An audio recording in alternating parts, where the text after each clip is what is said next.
Print এবং electronic মিডিয়ার সম্মানিত সাংবাদিকবৃন্দ, আপনাদের সবাইকে জানাই আন্তরিক অভিনন্দন ও শুভেচ্ছা।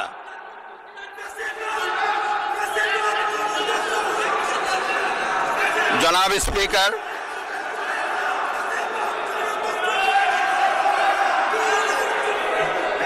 ত্রয়োদশ জাতীয় সংসদের এই উদ্বোধনী অধিবেশনে বাংলাদেশের ইতিহাসের এক ঐতিহাসিক মুহূর্ত।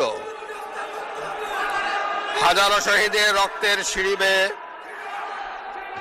দীর্ঘ ১.৫ দশকের ফ্যাসিবাদী শাসনের অবসানের পর একটি শান্তিপূর্ণ, অবাধ, সুষ্ঠু ও নিরপেক্ষ নির্বাচনের মাধ্যমে নির্বাচিত প্রতিনিধিদের নিয়ে এই মহান জাতীয় সংসদের